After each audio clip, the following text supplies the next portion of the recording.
Bismillahirrahmanirrahim. Assalamualaikum warahmatullahi wabarakatuh. Selamat pagi teman-teman semua, saya Minha Ilahiyah. Dan saya Sultan Arya. Dalam beberapa menit ke depan, kami akan menemani teman-teman sekalian.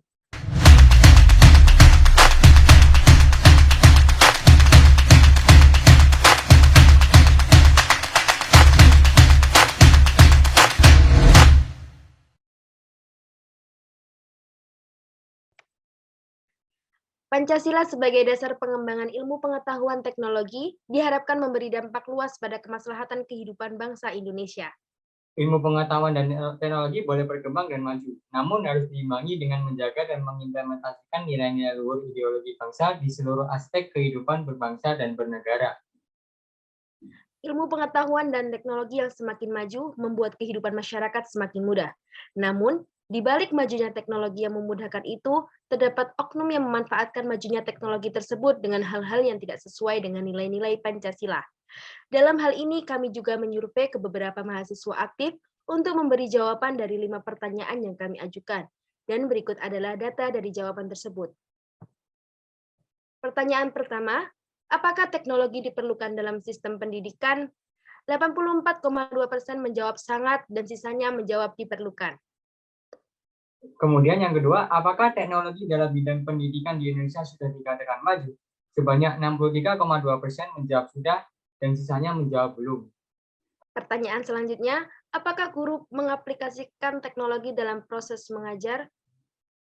68,4% menjawab perlu, 26,3% menjawab sangat perlu, dan sisanya menjawab tidak. Kemudian yang keempat, apakah kecurangan dalam pendidikan perlu diberi sanksi? Sebanyak 68,4% menjawab sangat perlu, 26,3% menjawab perlu, sisanya menjawab tidak. Dan pertanyaan terakhir, apakah teknologi dalam pendidikan memiliki dampak positif lebih banyak atau tidak? 94,7% menjawab berdampak positif, dan sisanya menjawab tidak berdampak.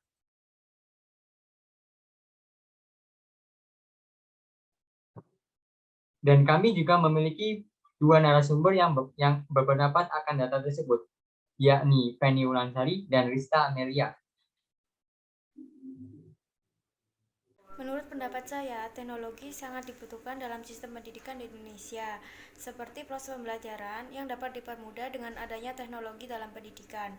Misalkan, guru dapat memberikan materi atau tugas belajar melalui email, sehingga peserta didik bisa segera menyelesaikan tugas tersebut. Jika terjadi kecurangan dalam sistem pendidikan, kita harus segera memberi sanksi kepada yang melakukannya. Sekian pendapat dari saya.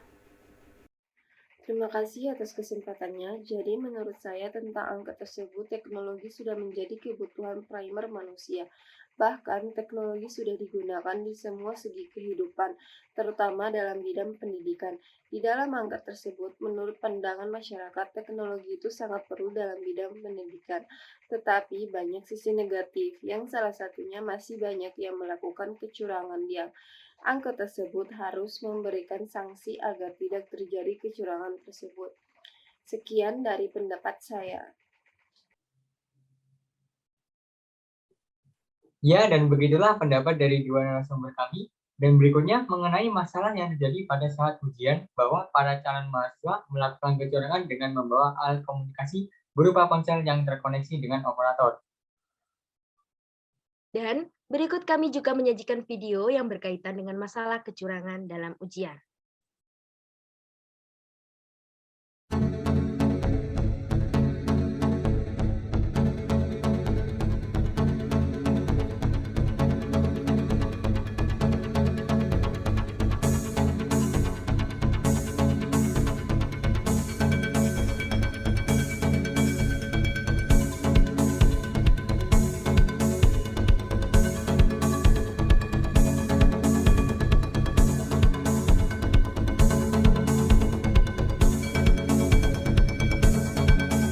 Aksi kecurangan dilakukan 4 peserta yang mengikuti ujian program studi pendidikan kedokteran UNJ di hari kedua pada Rabu 18 Mei lalu.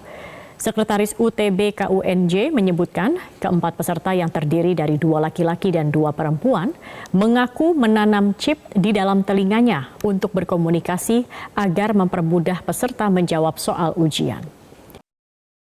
Setelah penayangan video tersebut, Kami akan mendengar tanggapan dari narasumber mengenai hal tersebut, yakni dari Saudari Eli Dwi Astuti dan juga Belinda Wiyandari.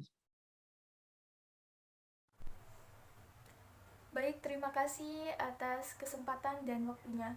Jadi membahas masalah ini itu terjadi di pelanggaran dalam tes masuk perguruan tinggi di Unhas, yaitu gelombang pertama, dan UNJ itu sama-sama terjadi tahun 2022. Ini adalah masalah yang serius yang kita harus tangani, di mana masalah ini tuh dari tahun ke tahun itu sama, masalahnya tuh sama, kasusnya sama. Yang saya telusuri itu dilaporkan oleh media Metro TV tahun 2015 itu, dan di YouTube channel dari Uchan Now itu pada tahun 2016 itu kecurangannya sama, menggunakan media elektronik. Lalu kebanyakan yang terjadi itu di Fakultas Kedokteran. Jadi ini fakultas yang sangat sulit untuk bisa mendaftarkan dan menjadi calon mahasiswa di perguruan tersebut, di fakultas tersebut. Dengan alasan itu mereka menghalalkan segala cara agar mereka bisa masuk ke fakultas yang mereka inginkan gitu. Padahal itu sangat disayangkan kalau pertama saja sudah menggunakan cara yang tidak baik, maka bagaimana dengan akhirnya? Padahal mereka itu, apalagi kedokteran ya, itu menyangkut dengan nyawa seseorang gitu. Jadi kita harus membatas ini dengan untuk para panitia itu, panitia penyelenggara itu harus lebih ketat lagi, mulai dari pemeriksaan dari awal sampai berjalannya kegiatan tes tersebut. Terus untuk para calon mahasiswa dan orang tua itu tidak boleh tidak boleh tergiur oleh iming-iming pihak yang menawarkan jasa tersebut, entah jasa calo maupun jasa penggunaan pelanggaran elektronik ini. Kita harus meluruskan niat yang baik ini dengan cara yang baik, ikhtiar, kemudian untuk hasil kita serahkan kepada Tuhan. Itu saja dari saya, terima kasih. Dari video tersebut bisa dikatakan bahwa di Indonesia masih terjadi kecurangan dalam ujian masuk perguruan tinggi atau UTBK. Menurut saya, kecurangan-kecurangan dalam UTBK biasanya terjadi pada prodi-prodi tertentu saja. Misalnya dari video tersebut yaitu prodi kedokteran. Nah, kecurangan UTBK kemungkinan terjadi karena peserta tidak percaya diri dengan kemampuannya dan memilih jurusan yang favorit. Nah, bisa menyebabkan peserta melakukan kecurangan dalam ujian. Nah, kejadian seperti ini pernah terjadi pada tahun 2018 berdasarkan dari kompas.com yang ditulis oleh Labib Zamani, panitia penyelenggara UTBK di salah satu universitas di Surakarta, menyita handphone salah satu peserta ujian karena berbuat curang dengan menyontek melalui handphone tersebut.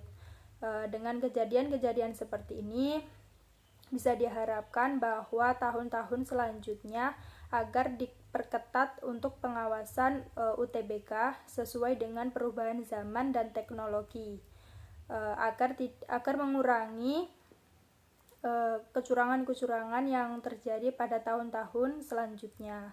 Itu saja dari saya. Terima kasih. Wassalamualaikum warahmatullahi wabarakatuh.